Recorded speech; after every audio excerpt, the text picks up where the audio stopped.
Cześć, jesteśmy znowu w Los Teques. W tym samym miejscu, w którym nagrywałem jeden z odcinków. Jestem teraz u rodziny Kisbel, u jej babci.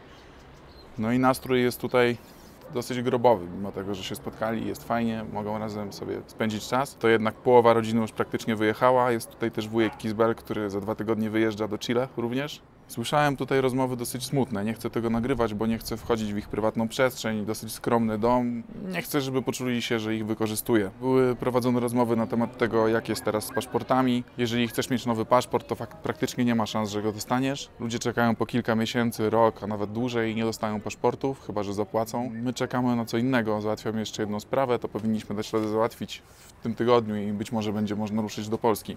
Dzieciaki chcą zobaczyć drona. Mam nadzieję, że mu się nic nie stanie. Ostatnio jak latałem dronem, klip był wykorzystany w filmie, którego nazwę teraz podaję na dole, to znajomi wujka Kisbel mówili mu, że policja lata dronami. Jest ryzyko, że mogą zestrzelić. Nad Petare, do którego zresztą też się wybieram, to jest taka dzielnica slumsów w Caracas, zestrzelili parę dronów dziennikarzom, bo po prostu myślą, że jest to policja, albo po prostu chcą zestrzelić drona, żeby go mieć dla siebie. Drona można zsynchronizować z innym kontrolerem i działa. Także jest to zawsze trochę ryzyko, ale i fan. I jakie widoki. Barrio oznacza po hiszpańsku sąsiedztwo. $2. Tyle wynosi miesięczne wynagrodzenie minimalne w Wenezueli. Właśnie tutaj najczęściej mieszkają ludzie, którzy na nowego iPhone'a przy takim wynagrodzeniu muszą pracować kilkadziesiąt lat. Teraz już rozumiecie, dlaczego lepiej nie wyciągać telefonu na ulicy. Jedno z najniebezpieczniejszych miejsc to ogromne barrio Petare w Caracas, do którego niektórych części policja nie ma w ogóle wjazdu. To co widzicie to całkiem spokojne Los Teques, skąd przeniesiemy się na zwykłe w cudzysłowie ulice Caracas.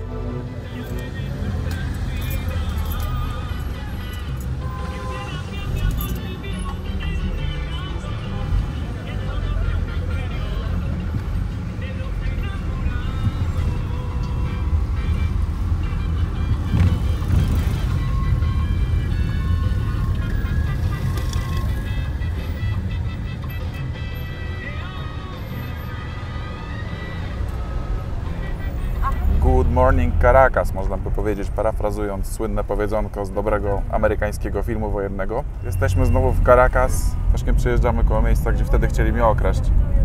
To jest policja, a tu mniej więcej dział się odcinek Pamiętnik z Caracas. Przede wszystkim na wstępie tego niezbyt pełnego fajerwerków odcinka w związku z dalszym brakiem okularów chciałem Wam serdecznie podziękować za dużą ilość subskrypcji. Bardzo się cieszę, że coraz więcej z Was ogląda mój kanał, że podoba Wam się Wenezuela, być może niektórym podoba się Azja. Serdeczne dzięki. Dzisiaj znowu jedziemy do Los Teques, znowu jadę do lekarza. Bardzo pasjonujące jest moje życie w tym państwie z jednym z najwyższych współczynników przestępczości na świecie. No ale cóż, trzeba załatwiać sprawy związane ze zdrowiem. Jestem w trakcie załatwiania wejścia do jednej z najniebezpieczniejszych dzielnic Petare, o której już wspominałem w jednym z odcinków. Być może wejdziemy tam z 2 fotografami i lokalnym politykiem, przedstawicielem Petare. Jeżeli się uda wejść tam z dronem i nagrać jeszcze z GoPro, to będzie to naprawdę dobry materiał. Chciałem sprostować jedną rzecz odnośnie braku gotówki. To nie jest tak, że całkowicie nie ma gotówki. Trochę jest. My mamy w domu jej nawet całkiem sporo. Zobaczcie, o tyle. Czyli na oko jakieś 30 000, myślę, boliwarów. No ale co z tego, że to jest 100 litrów paliwa, to jest 100 litrów paliwa, no i każdy papierek to jest 100 litrów paliwa, skoro za te 30 000 w tym momencie amor, ¿qué se puede comprar para 30.000 bolívares ahora? Za tą kasę można kupić teraz lizaka albo cukierka. Ach, te samochody. Kisbel dzwoni teraz i dowiaduje się o ceny mieszkań. Znajdujemy mieszkania, ale kosztują w dobrych lokalizacjach sporo, bo nawet $100 000, powyżej $100 000. Z czystej ciekawości pytamy, bo nie zamierzam na razie nic kupować. W każdym razie w dobrych lokalizacjach, w Caracas, w centrum, ceny nie poszły tak bardzo w dół. Także nie jest to tak, że tam za $1000 można sobie kupić willę, jak niektórzy twierdzą, w komentarzach też. Tak samo jak nie da się tutaj żyć jak król za $100 miesięcznie, jak twierdzi autor pewnego artykułu dostępnego w internecie, który jest clickbaitem czystym, jak najczystszy koks. Nie da się. No ale tak, sytuacja jest bardzo ciężka, jest bieda i ludzie wyjeżdżają z kraju. Już parę milionów osób chyba wyjechało, z tego co wiem, od początku kryzysu.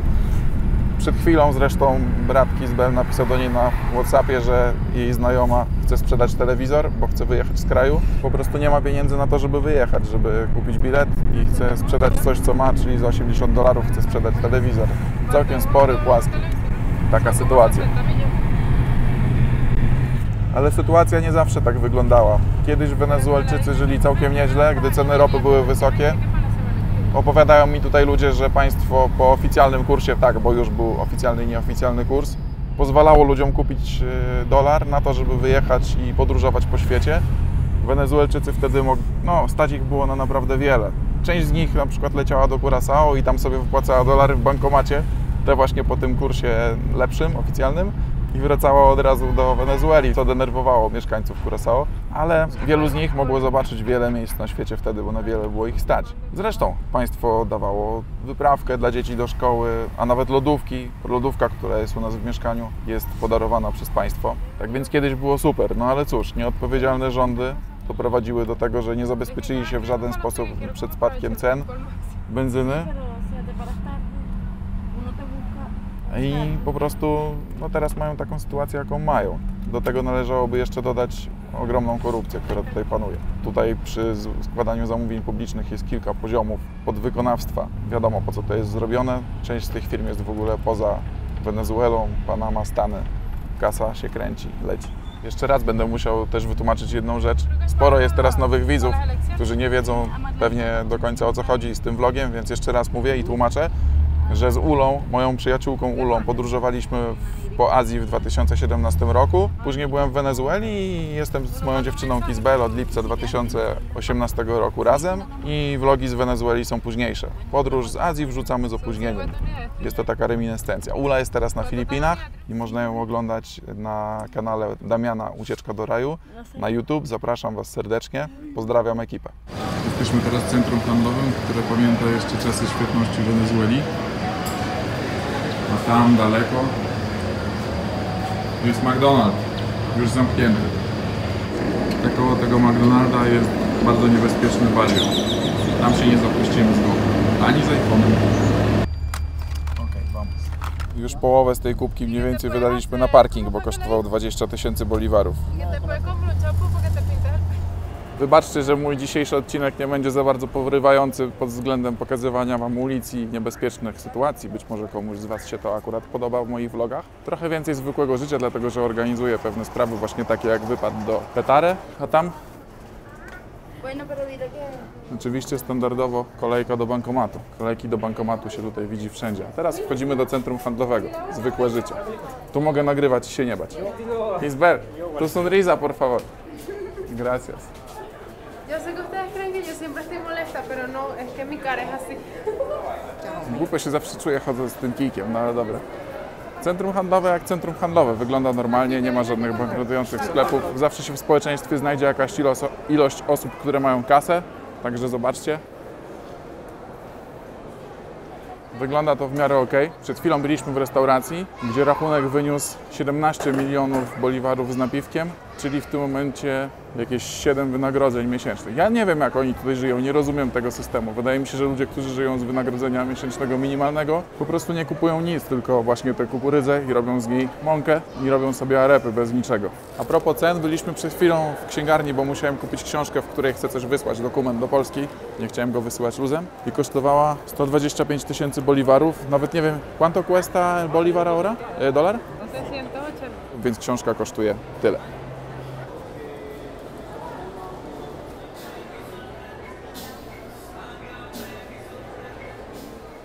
Znowu kolejka do bankomatu tam dalej. Ludziom potrzebne są te drobne pieniądze, mimo że one już są bezwartościowe praktycznie, żeby płacić za takie rzeczy jak parking właśnie. Za paliwo da się zapłacić tylko gotówką. Ja błędnie powiedziałem wcześniej w jednym z filmów, że nie da się płacić kartami, dlatego że prowizja jest za duża. To nieprawda. Kolega mój, który mieszkał w Wenezueli bardzo długo, już jest praktycznie Wenezuelczykiem, powiedział mi, że to dlatego, że związki się sprzeciwiały do tego, że ludzie zostawiali pieniądze za paliwo i z reguły nie brali reszty, bo były to tak małe sumy. I z tego żyli ci, którzy nalewają paliwo. Tutaj samemu się paliwa nie nalewa. Zobaczcie, jakie wypasy tutaj są. To quieres el peludo, yo sé. No, w centrach handlowych rzeczywistość wygląda całkiem normalnie. To jest nawet w przeciwieństwie do tego miejsca, gdzie wcześniej byliśmy, działający McDonald's, chociaż bez większych kolejek. I centrum handlowe ma ten plus, że można tutaj nagrywać, nie bojąc się, że się nagrywa. Vente. Pero yo quiero hablar allá. Hola madre, no ¿viste los tipos que veníamos ahí? ¿Dónde? Los Niños? Qué niños, unos tipos que iban adelante. Dostałem opiew, że łażę z tą kamerą. Chciałem wam coś jeszcze pokazać. No w każdym razie nie udało nam się wysłać tego, co miałem wysłać. Un segundito. Nie udało nam się wysłać tego, co chciałem wysłać. Ale dobra, mniejsza z tym. Jak tu jest fajnie i ciepło. To jest coś, co kocham w Wenezueli. A centrum handlowe jest całkiem urocze. Hola, ¿qué pasa? Sielanka w Los Teques. Ale wychodząc stąd będzie trzeba trochę chować kamerę. Szybko wyjść do samochodu i pojechać. No, tak więc obraz Wenezueli jest różny. Może was zwieść to, jak jest tutaj. Może was zwieść to, jak jest ciężko na ulicach, brudno, niebezpiecznie i tak dalej. Jest raczej źle. Ale tak, są takie miejsca, centra handlowe, które trochę jak w Polsce są kierunkami pielgrzymek niedzielnych. No teraz w Polsce to już chyba nie każdej niedzieli można wyskoczyć do centrum handlowego z tego, co się orientuje. No ale takie nowoczesne świątynie. Do tego jeszcze tutaj mają ten walor, że są bezpieczne. Kafe. Zastanawiam się teraz ostatnio też nad tym, czy by nie zostać trochę dłużej w Wenezueli i nie wracać w ciągu 2 czy tam 3 tygodni i pokazać wam coś innego niż Caracas i okolice, jakieś piękne miejscówki, a jest tego sporo tutaj. Jest na przykład miejsce, teraz nazwy nie pamiętam, podam na dole, ale słynie z tego, że niemalże przez cały czas są tam wyładowania atmosferyczne, pioruny. Ciekawe miejsce. Tak samo Mérida. Piękne miejsce w górach, wysoko, chłodniejsze, czystsze. Jest co oglądać w Wenezueli. ¿Cómo se llamas? Yo me llamo Iriakli. I tu eres prima de Kisbel? Sí. A ja się nazywam Bartek i chcę się z wami na dzisiaj pożegnać z Los Teques. Tutaj zobaczcie, jaki jest Range Rover starszy, wypasiony. ¿Cuánto litros el motor? 8 litros. Silnik 8 litrów. Myślę, że u nas by się takim nie pojeździło, no chyba, że na gaz. No chyba, że ktoś ma za dużo kasy.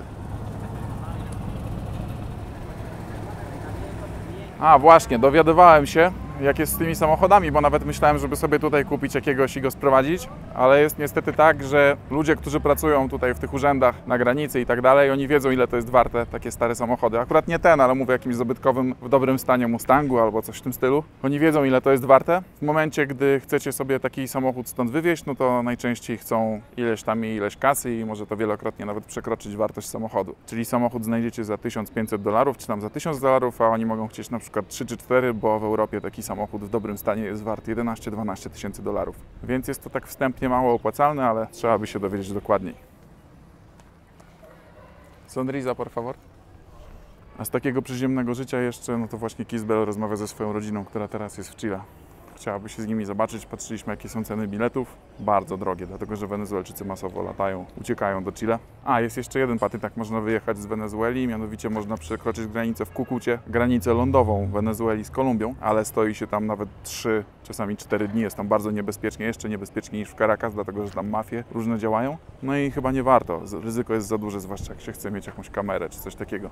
Lepiej już polecieć. Ojczym Kisbel do Chile podróżował 10 dni autobusem. Najpierw 3 dni stał na granicy z Kolumbią w Kukucie właśnie, później się tam przedostał i dalej autobusami. Ameryka Południowa jest ogromna, dlatego 10 dni. Porównajcie Amerykę Południową z Europą na mapie w realnych wielkościach, a nie patrząc na mapy, które są rozszerzone na północy. Ameryka Południowa jest większa niż się wydaje. No to tyle, trzymajcie się. Nie trzymajcie się, zobaczcie tą furę.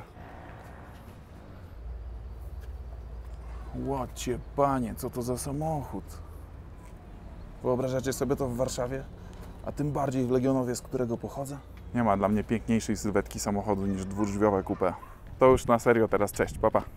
Chao. Ciao. Bye bye.